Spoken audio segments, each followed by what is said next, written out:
All right, chapter 247. The Stranger Who Discovered the Corpse. Okay, good. I've been wondering who he was. We heard enough about him. He's got to be somebody. I don't know if he's someone we've met before or just someone who's going to play a role in the end of this. I don't know. We'll see. Perhaps there is no other cry in the world save that of fire, more calculated to spread terror and dismay when falling suddenly and unexpectedly upon the ears of a party of revelers than that of a corpse, a corpse.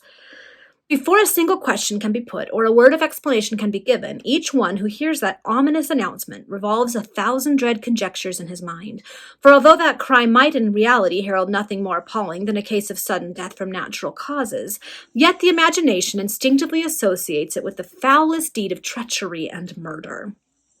Such was the case in the present instance. The entire party started from their seats, and the smiles that were a moment before upon their countenances gave place to looks of profound horror and intense curiosity.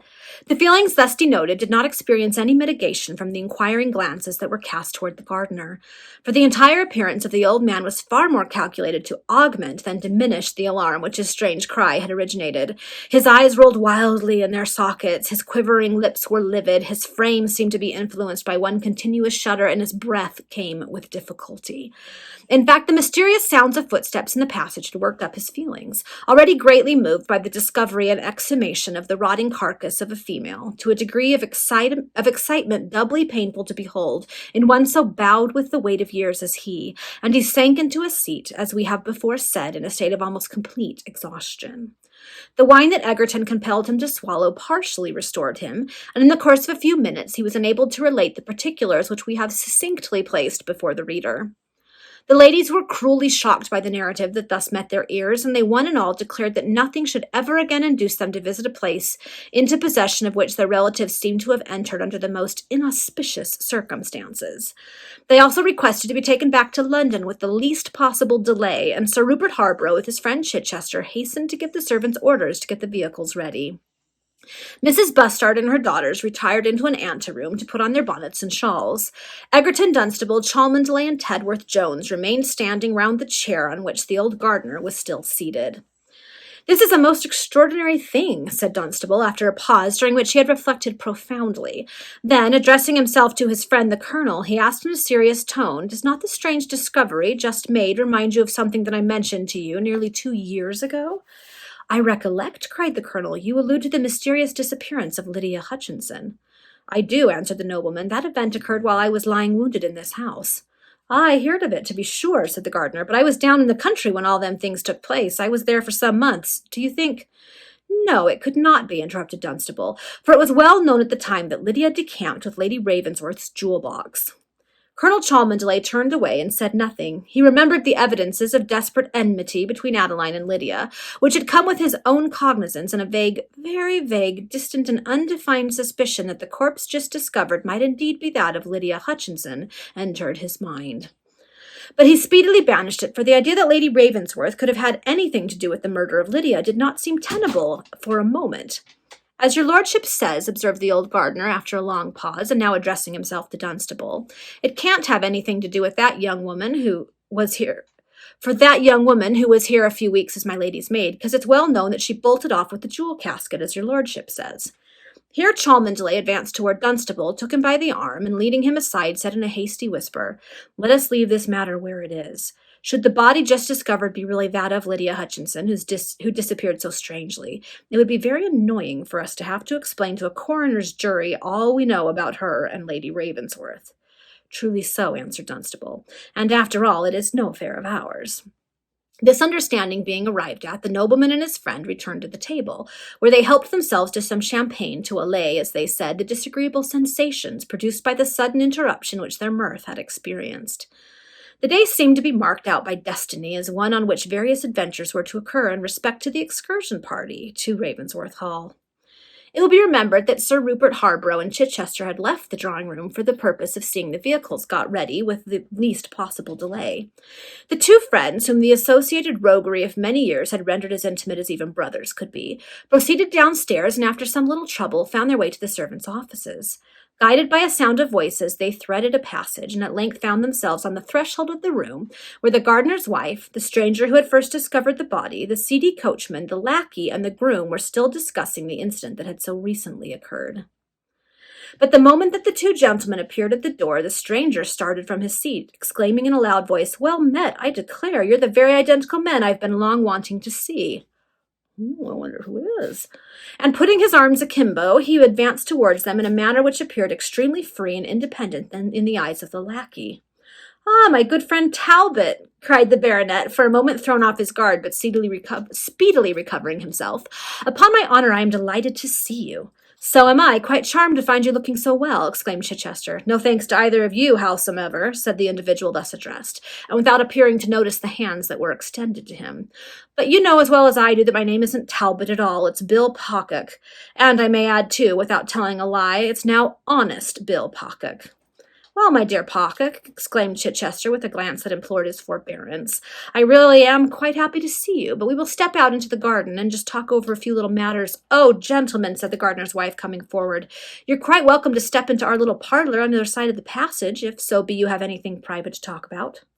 "Thank you, that will exactly suit us," returned Chichester hastily, and taking Pocock's arm, he drew him into the room thus offered for their privacy.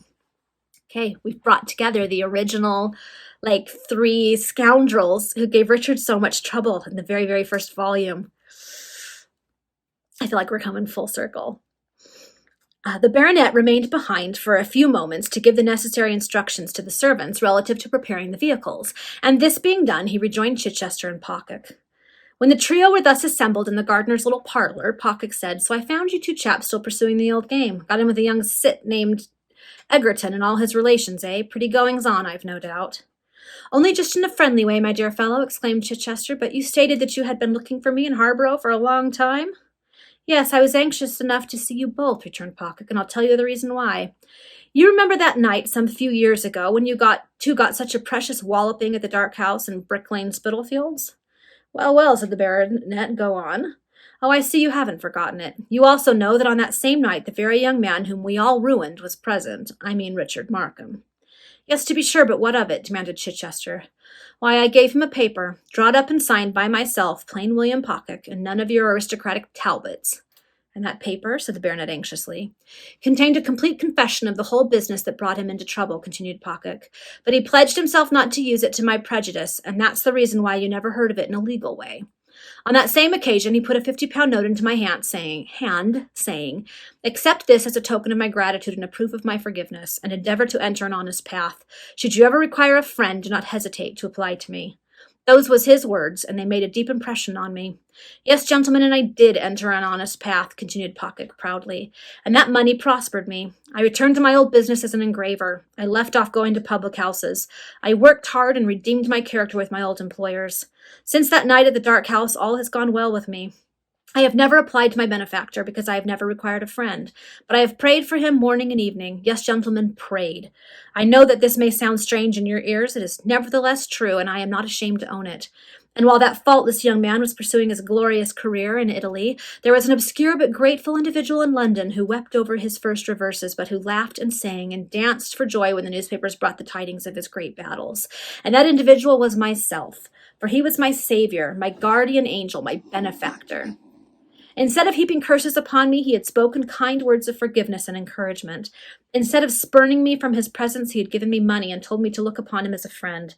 Such a man as that can save more souls and redeem more sinners than all the bishops that ever wore lawn sleeves. I adore his very name. I am as proud of his greatness as if he was my own son, and all prince though he is now, did it depend upon me, he should wear a crown." And as he spoke, the grateful man's voice became tremulous with emotions, and the big tears rolled down his cheeks.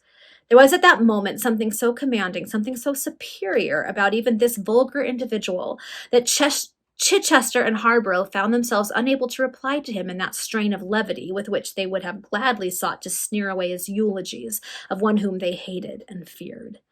"Yes," continued Pocock, "all I possess in the world I owe to the Prince of Montoni. I am now at my ease. I live in my own house, bought with my own hard-earned money. I can even afford to take a little pleasure or an occasional ramble, as I was doing just now when accident brought me here. And what is more, I always have a £5 note to assist a friend. You cannot wonder then if I worship the very name of that man who from a comparatively humble rank has raised himself to such a proud height by his valors and his virtues. But what has all this to do with your anxiety to see the baronet and me? Inquired Chichester in a tone displaying little of its wonted assurance. A great deal, answered Pocock. I only want an opportunity to show the prince how grateful I am to him, and for that reason I have looked out for you. Great, powerful, and rich as he is now, the memory of the past cannot oppress him, but still it would be satisfactory to his noble mind to receive from both of you the same confession of his innocence that he has had from me. Oh, Pocock's getting bold. What? Cried the baronet and Chichester together as they exchanged troubled glances. Yes, you know what I mean, said Pocock, and you dare not refuse me, although it is my duty, perhaps, to step upstairs and quietly explain to the people there what kind of acquaintances they have got in you. Yet the honor of the prince is uppermost with me, and I will not expose you if you at once write out and sign a paper saying that he was innocent and you was the guilty cause of his misfortunes. Impossible, cried Harborough. He would transport us, said Chichester, turning deadly pale. And no great harm if he did, said the engraver dryly. But consideration for me will prevent his punishing you, so if you value the friendship of your chums upstairs, it would never do to be shown up before them, whispered the baronet with desperate emphasis to Chichester, whom he drew partially aside for a moment. You will pledge yourself not to show to anyone save the prince the paper you require of us? Asked Chichester of the engraver. When once you've given me the paper, I want to know nothing more of you or your pursuits, replied Pocock. The two gentlemen exchanged a few hurried whispers, and then signified their assent to the arrangement proposed, for they found Egerton's purse too useful a means to have recourse to at pleasure to allow them to risk the loss of their influence over him. There were writing materials in the room where the above conversation took place, and the document was speedily drawn up. Chichester wrote it under supervision of Pocock, who would not allow him to abate one single tittle of all the infamy which characterized the proceedings that had engendered the misfortunes of Richard Markham. The paper was then duly signed and delivered into the hands of the engraver. Now that this little business is settled, said he, perhaps you two gentlemen will just allow me to observe that I have found an honest way of life, much happier than a dishonest one, and quite as easy to pursue, if you only have the will. But whether you'll profit by this advice or not is more than I can say, and certainly much more than I should like to answer for. With these words, Pocock took his departure, the dog following close at his heels. Chichester and Harborough exchanged looks expressive of mingled vexation and contempt, and then returned to the drawing-room.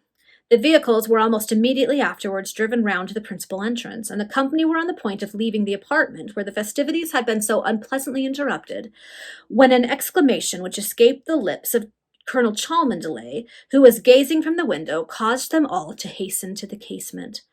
A travelling barouche was rapidly approaching the mansion. Okay, that's the end of the chapter. So, Cholmondeley and Dunstable both suspected this is Lydia's body, and we know that it is. Pocock was able to get a written statement that Richard was innocent and that Chichester and Harborough were the ones who were actually guilty and duped him, and he's going to get that to Richard, which is going to mean the world to Richard. And now someone has arrived at the mansion. Okay, we'll see what happens.